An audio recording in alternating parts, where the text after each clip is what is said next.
नमस्कार। आप सभी लोगों का स्वागत है पुनः। हम लोगों का जो पाठ का क्रम चल रहा है, विवाह हुआ वैवाहिक जीवन कैसा होगा, वैवाहिक जीवन विवाह कैसा होगा, और इस क्रम में पाठ संख्या 6 तक हम लोगों की बात हो चुकी है। आज का पाठ है पाठ संख्या 7, और इस पाठ के माध्यम से हम लोग जानेंगे कि विवाह में विलंब क्यों होता है, किस प्रकार से योग बनते हैं तो विवाह में बाधाएं आती हैं, लाख प्रयासों के बावजूद भी विवाह नहीं हो पाता है, बात चलती है, बिगड़ जाती है, कुछ ना कुछ परेशानियां आती हैं, माँ बाप परेशान होते हैं। आप भी आश्चर्यचकित रह जाते हैं जब बनी बनाई बात बिगड़ जाती है, और एज जब ज़्यादा हो जाती है तो भी ऐसा आपके मन में, पिछले वीडियो में मैंने बताया कि कुछ सवाल होते हैं लोगों के, विवाह होगा कि नहीं होगा। तब जब ज़्यादा एज हो जाती है तब मन में सवाल आता है कि विवाह होगा भी कि नहीं होगा, वैवाहिक जीवन कैसा होगा, साथ कितना रहेगा, लड़ाई झगड़े कैसे होंगे, किस प्रकार से, पत्नी कैसी मिलेगी, पति कैसा मिलेगा, आदि इत्यादि प्रश्न होते हैं लोगों के। तो इस पत्रिका, एक अभ्यास पत्रिका के आधार से हम लोग समझेंगे कि किस प्रकार से योग बनते हैं तो विवाह में विलंब होता है। एक कल की ही एक कॉल आई हमारे पास एक सज्जन की, जिनसे हमने चर्चा की, और पाठ का क्रम अब अभ्यास पर ही आना था, तो हमने कहा उन्हीं की पत्रिका को क्यों ना लिया जाए। नाम सूरज है, डेट ऑफ बर्थ है 10 फरवरी 1987, जन्म का टाइम है सुबह 4:20, जन्म स्थान पटना का है। हम पीछे सूत्रों में बता चुके हैं, पाठ में बता चुके हैं विवाह को देखने के लिए क्या क्या देखना है। सबसे पहले नंबर पर भाव, भावेश और कारक को कैसे समझना है, पहले वीडियो में। दूसरे वीडियो में आपको ये समझाया गया है कि सप्तम स्थान में कौन कौन सी राशि हो, कौन कौन से ग्रह चर कारक हैं, और स्त्री के लिए विशेषता कौन से ग्रहों को देखा जाएगा, पुरुषों के लिए कौन से ग्रहों को देखा जाएगा। प्रेम किस प्रकार से योग बनते हैं तो जातक टिक करके प्रेम करता है या ईमानदार होता है प्रेम में, और विवाह तक बात पहुंचती है। किस प्रकार के लोग, किस प्रकार से जब योग बनते हैं तो जातक बौखला जाता है, मनमानी करता है, या कुछ खुराफात करता है, अपने आप को नुकसान पहुंचाने का प्रयास करता है, या दूसरों को नुकसान पहुंचाता है प्रेम में। किस प्रकार से योग बनने के बाद ऐसी स्थिति आती है, ये सब सारी चीज़ों को समझने के बावजूद प्रेम विवाह कब कामयाब होता है, कैसे कैसे योग बनते हैं तो प्रेम विवाह कामयाब हो जाता है। विवाह सब कुछ, हर प्रकार से सारी चीज़ें आपको विस्तार से अगर देखा जाए, आपने नहीं अगर पढ़ा है तो पाठ संख्या 1 से लेकर और 6 तक अध्ययन कर लीजिए। एक भाव का फलादेश करना आपको बहुत अच्छे से आ जाएगा। बहुत संक्षेप में वही सारी चीज़ें जो आप लोग देखते हैं, लेकिन उसको कितना बारीकी से देखना है ये 6 पाठों में बताया गया है, और अगर उसको देख लेंगे तो 7वां अपने आप आपको समझ में आ जाएगा, जो अभ्यास पाठ के नाम से ये 7वां पाठ आपके समक्ष में है। इस पाठ में हम लोग यही जानेंगे कि इस पत्रिका के आधार से इसमें किस प्रकार से योग बने हैं जिसके कारण विवाह से संबंधित परेशानी आ रही है। तो धनु लगन की पत्रिका है। सबसे पहले नंबर पर हम जिस जातक के बारे में बात कर रहे हैं उसके लिए अपने आप का विचार लग्न से किया जाता है, तो लग्न का विचार करेंगे, और इस जातक के लाइफ पार्टनर यानी ठीक 180 अंश नीचे 7वें भाव से, यानी दाम्पत्य जीवन सप्तम भाव से किया जाता है। इस भाव में जो भी राशि होगी वही इस घर का मालिक होगा, यानी स्वामी होगा, सप्तमेश कहा जाएगा। तो लग्न की अगर हम विचार करें, लग्न का विचार करें तो लग्न में शुक्र स्थित हैं, शुभ ग्रह हैं, नैसर्गिक रूप से शुभ ग्रह हैं, लग्न में स्थित हैं, बहुत अच्छी बात है। धनु लगन की पत्रिका है, शुभ ग्रह की राशि है लगन में, ये भी अच्छी बात है। लेकिन भाव में शुभ ग्रह स्थित है, भाव में शुभ राशि है, ये दो बातें अच्छी हैं। लेकिन तीसरी बात, भाव पाप कर्तृ योग में है, ये अच्छा नहीं है। एक साइड में शनि है, दूसरे साइड में सूर्य है, तो ये भाव पाप कर्तृ योग में हो गया। तो इससे ये जातक, इस जातक की जितनी हाइट होनी चाहिए, पर्सनालिटी जो होनी चाहिए, उतनी नहीं है। जबकि शुक्र लग्न में, जो कि सुंदरता के कारक हैं, ऐसी छवि देते हैं, ऐसा आकर्षण देते हैं, जातक के लग्न में स्थित हो जाए शुक्र, तो पूछना क्या है, जातक बहुत ही सुंदर आभा वाला होगा, सामने वाले को सम्मोहित करने वाला होगा। लेकिन अब ये पाप कर्तृ योग में होने से भाव, जातक की हाइट, पर्सनालिटी, वो जो सुंदरता है उसमें काफी कमी हो जाएगी, क्योंकि भाव पाप कर्तृ योग में है।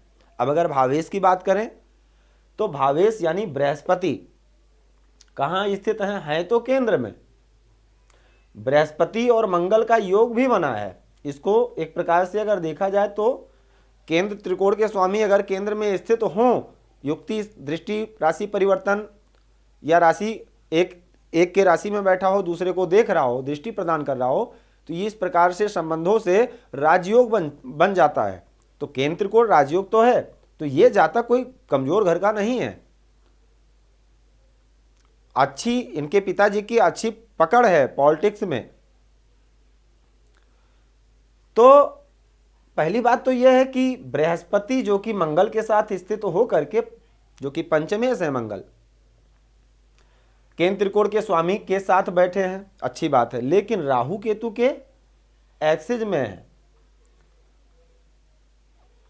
बृहस्पति केंद्र के स्वामी है और केंद्र में है, पहली बात। और दूसरी बात, केंद्र के स्वामी अगर शुभ ग्रह हों और केंद्र में ही स्थित हो तो केंद्राधिपत दोष से भी दूषित होते हैं। दूसरे नंबर केंद्राधिपत दोष लग जाता है। दूसरे नंबर पर राहु के साथ भी बैठे हैं।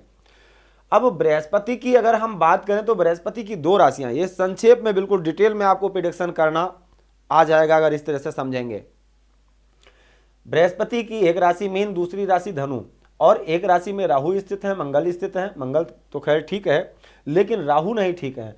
दूसरे नंबर पर दूसरी राशि पापकर्तृ योग में है। तो बृहस्पति का प्रभाव यहां पर निम्न हो जाएगा। बृहस्पति का फल जो है वो खराब हो जाएगा, कम हो जाएगा, कमजोर हो जाएंगे यहां पर बृहस्पति। अब अगर हम कारक की बात करें, लग्न के कारक की, तो लग्न के कारक सूर्य हैं और सूर्य बैठे हैं द्वितीय भाव में, देख रहे हैं शनिदेव। तो कहीं ना कहीं केतु का भी प्रभाव है। पांचवी दृष्टि अगर केतु की देखें तो पांचवी दृष्टि केतु की भी पड़ती है द्वितीय स्थान पर। तो ये लग्न भी बहुत अच्छा नहीं है, यानी भाव भी बहुत अच्छा नहीं है, पापकर्तृ योग में है। अगर इसमें 30 नंबर मिलने चाहिए तो 30 में से मान के चलिए आप 15 कट जाएंगे केवल भाव पापकर्तृ योग में होने के कारण। 15 मिल जाएगा शुक्र के स्थित होने के कारण। भाव में शुभ ग्रह स्थित है, शुभ ग्रह देख रहा है, ये भी अच्छी बात है। चंद्रमा देख रहे हैं और किसी ग्रह का प्रभाव नहीं है लग्न पर। और भावेश की अगर हम बात करें तो भावेश के भी केंद्र में है, मंगल के साथ है। मंगल के साथ होने के कारण देखिए, कोई भी ग्रह एक से अधिक अशुभ ग्रहों के साथ होगा, क्रूर ग्रहों के साथ होगा तो निश्चित है वो प्रभावित हो जाएगा। अब मंगल और राहु दो ग्रहों के साथ है, तीसरे नंबर पर केतु का भी प्रभाव है, तो यहां 3 ग्रहों का प्रभाव हो गया बृहस्पति पर। तो बृहस्पति कहां से अच्छा होगा? भावेश भी पीड़ित है। कारक की बात करें, कारक भी पीड़ित है, उन पर भी 2 ग्रह का प्रभाव है कारक पर, यानी लग्न, लग्नेश और कारक तीनों प्रभावित हैं। अच्छी बात बस यही है कि शुक्र लग्न में स्थित है, लग्नेश जो कि बृहस्पति है केंद्र में है लेकिन पीड़ित है, और सप्तम स्थान में स्थित होकर के चंद्रमा लगन को देख रहे हैं। अब ये 2 ही विषय है, 2 ही पॉइंट है जो कि अच्छा है पत्रिका में। अब आ जाते हैं सप्तम भाव पर। सप्तम भाव की अगर हम बात करें तो सप्तम भाव में चंद्रमा स्थित है। चंद्रमा अगर देखा जाए तो सूर्य से बहुत दूर है, यानी शुभ है चंद्रमा। चंद्रमा शुभ हैं और अष्टम के स्वामी होकर सप्तम भाव में बैठे हैं। अब फलित में अगर आप पढ़ेंगे, अष्टमेश जहां पर स्थित होते हैं वहां से मिलने वाले सुख में भी विलंब करते हैं। अब चंद्रमा अष्टम का, वैसे चंद्रमा को कुछ लोग कहते हैं कि अष्टमेश का दोष नहीं लगता है, लेकिन फिर भी अष्टम के मालिक तो हैं, सप्तम स्थान में बैठे हैं, दुख स्थान के स्वामी बने हैं। दूसरे नंबर पर लग्न में स्थित होकर के शुक्र सप्तम स्थान को प्रभावित कर रहे हैं, जो कि एकादशेष भी है। एकादशेष का सप्तम स्थान को देखना बहुत अच्छा माना जाता है, क्योंकि यह सप्तम स्थान से पांचवा घर है।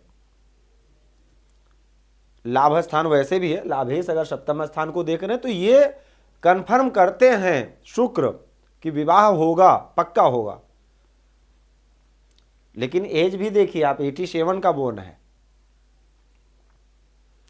तो अब भाव की अगर हम बात करें तो चंद्रमा स्थित हैं, शुक्र देख रहे हैं, 2 विषय हो गया, ये अच्छी बात है। लेकिन भाव पाप कर्तृयोग में नहीं है। अगर भावेश की बात करें, यानी सप्तम स्थान के स्वामी की, जिसको सप्तमेश कहते हैं,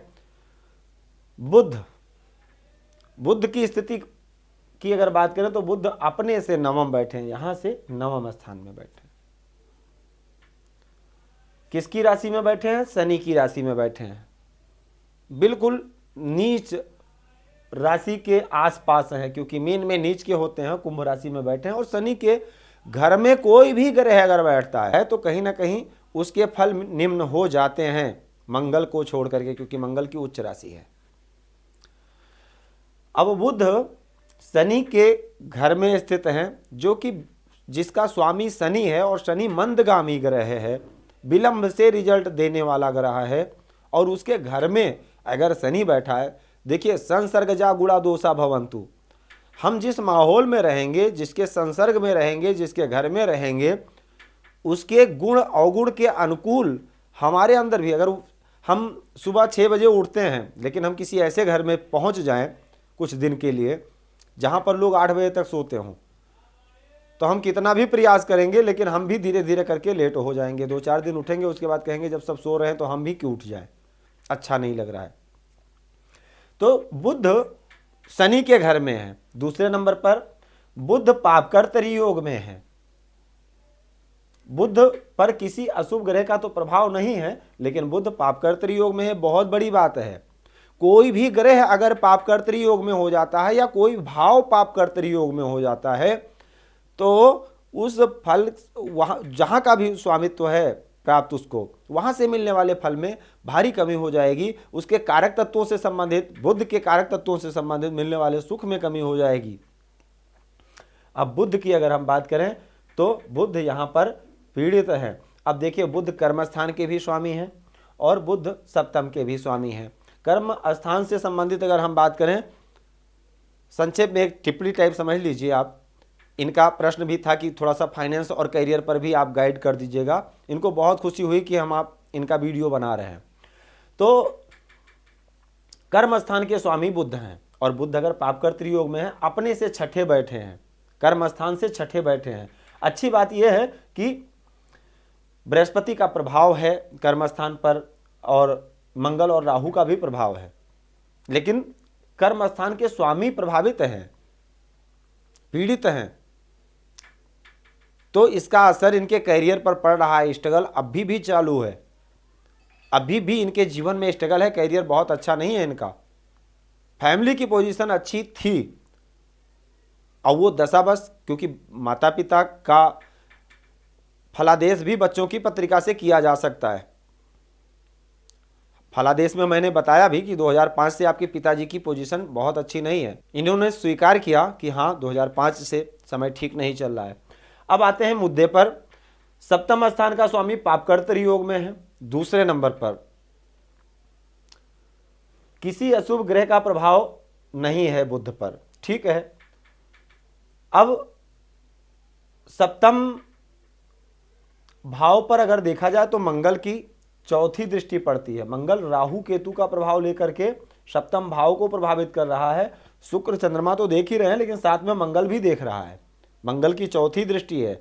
इसको यहां पर यह भी कह सकते हैं आपकी मांगलिक है पत्रिका, और मंगल कहते हैं ना, एक तो करेला दूसरा नीम का चढ़ा, एक तो मंगल दूसरा राहु केतु का प्रभाव लेकर के दे रहा है। हाँ, बृहस्पति का भी प्रभाव है मंगल के अंदर, क्योंकि बृहस्पति की अगर साथ बैठा है, जैसे कि हमने अभी कहा संसर्गजा गुणा दोषा भवंतु, तो मंगल अगर गुरु के साथ है तो गुरु के प्रभाव भी आएंगे मंगल के अंदर, लेकिन राहु और केतु के भी आएंगे, और मंगल का अपना प्रभाव तो है ही है। तो मंगल सप्तम स्थान को प्रभावित करता है, ये भी बात को लंबी ले जाता है, भाव को प्रभावित करता है। तो यहाँ शुभ ग्रहों का भी प्रभाव है, अशुभ का भी प्रभाव है। सप्तमेश पाप कर्तृ योग में है। ये दो बड़ी बात हो गई। अब आते हैं कारक पर। तो ये पुरुष जातक की पत्रिका है, और पुरुष जातक के लिए दो ग्रहों को विशेष देखना है। चर कारक और स्थिर कारक दोनों शुक्र हैं। यहां पर चर कारक और स्थिर कारक सप्तम स्थान के कारक, स्थिर कारक शुक्र हैं और चर कारक भी शुक्र हैं। स्त्री का विचार भी शुक्र से ही किया जाता है। अब दोनों, अगर शुक्र की बात करें तो शुक्र कहते हैं ना कि भाव का स्वामी केंद्र त्रिकोण के स्वामी के साथ स्थित हो। पीछे वीडियो में बताया गया है, भाव का स्वामी, जिस भाव का विचार आप कर रहे हैं, जैसे सप्तम भाव का ही मान लीजिए, सप्तम भाव का विचार कर रहे हैं तो सप्तम भाव का स्वामी किसके साथ स्थित है? पहली बात, केंद्र में हो, त्रिकोण में हो, 3-11 में हो, दूसरे भाव में हो, केंद्र त्रिकोण के स्वामी के साथ हो, शुभ ग्रहों के साथ हो।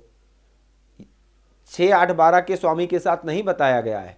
और चाहे वो साथ हो चाहे दृष्टि प्रदान करे, बात बराबर है, क्योंकि योग 4 प्रकार से बनते हैं: युक्ति संबंध, दृष्टि संबंध, राशि परिवर्तन, युक्ति और दृष्टि।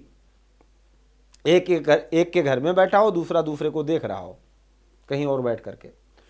तो अगर अष्टमेश होकर चंद्रमा शुक्र को प्रभावित कर रहा है, या अष्टमेश होकर चंद्रमा सप्तम स्थान में बैठा है,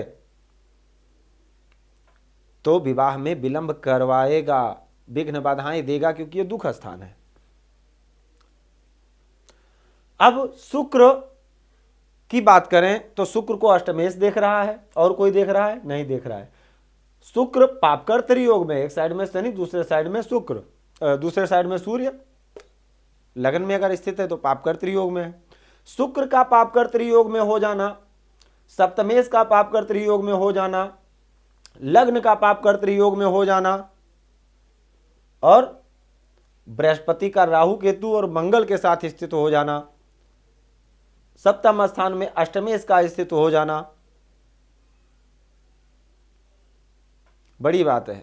इतने सारे कारण हैं विवाह में विलंब करवाने के।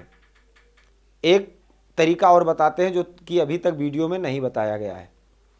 संक्षेप में इसी में जान लीजिए कि दाम्पत्य, लोग कहते हैं ना सामंजस्य कैसा होगा, सामंजस्य मतलब दाम्पत्य जीवन कैसा होगा, पति पत्नी की कैसी बनेगी।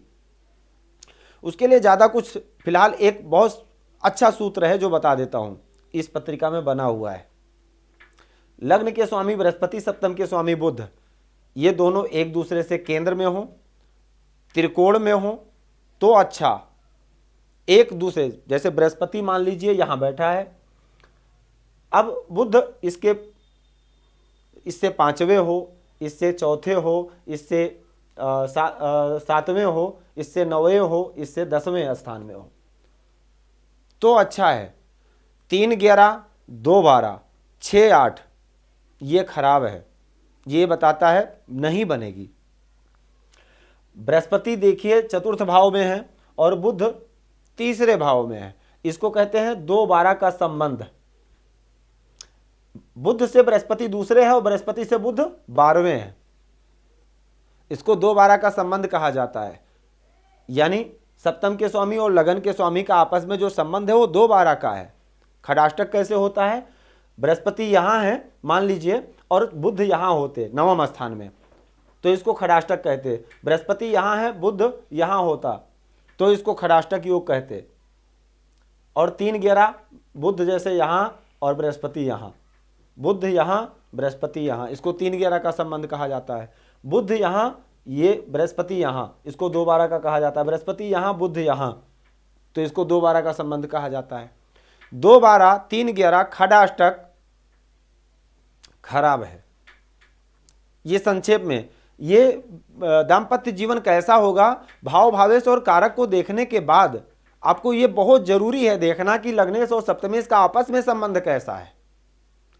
लग्नेश और सप्तमेश यानी लगन मतलब वो जातक जिसके बारे में आप देख रहे हैं, सप्तम मतलब उस जातक के बारे में जो कि उसका लाइफ पार्टनर है। अब इन दोनों के स्वामी अगर आपस में अगर अच्छा संबंध बना के बैठे हैं जन्म पत्रिका में, जीवन मधुर होगा। भाव भावेश और कारक को देखने के बाद ये जरूर देखना है, ये 100% आपको सटीक आंसर देगा। अब आप समझते होंगे कम से कम 10 से 15 पत्रिका रोज देखी जाती है, तो चार्ट सामने आते ही समझ में आ जाता है कि दर्द कहां पर है। आगे बढ़ते हैं। हमने आपको एक सूत्र और बताया हुआ है पीछे वीडियो में कि लोग कहते हैं नवांश को देखना चाहिए। नवांश को हमने आपको संक्षेप में बताया था, इतने से ही आपको समझ में आ जाएगा, आगे बढ़ने की जरूरत ही नहीं पड़ेगी। नवांश में जाने से पहले एक बात और बता देते हैं। लग्न कुंडली को देखा जाता है और अभी तक चंद्र कुंडली के बारे में आपको नहीं बताया गया है। लोग चंद्र कुंडली को लगन बना करके भी देखते हैं और कालपुरुष पत्रिका को भी लगन बना करके देखते हैं। तो आपको लगन से ही आंसर मिल जाएगा, ना नवांश में ना चंद्र कुंडली से जाने की जरूरत ही नहीं पड़ेगी, ना कालपुरुष पत्रिका को पर जाने की जरूरत पड़ेगी। हाँ, अगर फिर भी आप जाना है जाइए, तो आइए चलते हैं चंद्र कुंडली पर। अब मान लीजिए चंद्रमा को लगन बना दिया, संक्षेप में इधर समझ लीजिए। चंद्र कुंडली की पत्रिका हमने बना करके तैयार कर दी। मिथुन लगन, मिथुन राशि में चंद्रमा है, चंद्रमा को यहां पर बैठा दीजिए। मिथुन के बाद क्रम से अंक लिखिए 4 5 6 7 8 9 10 11 12 1 2। अब इसके बाद धनु राशि में शुक्र हैं और मकर राशि में सूर्य हैं, वृश्चिक राशि में शनि हैं और कुंभ राशि में बुध हैं। गुरु हैं मीन राशि में राहु और मंगल के साथ। गुरु मंगल राहु केतु कन्या में, और 1 2 3 4 5 6 7 8 और 9। अब देख लीजिए, अब इस पत्रिका को देख लीजिए, मिथुन लगन है। अब लग्नेश की अगर हम बात करें, सबसे पहले लग्नेश बुध जो कि पापकर्तृ योग में है, सप्तमेश बृहस्पति दशम स्थान में जरूर है राहु के, तो वो तो पोजीशन वही रहेगी।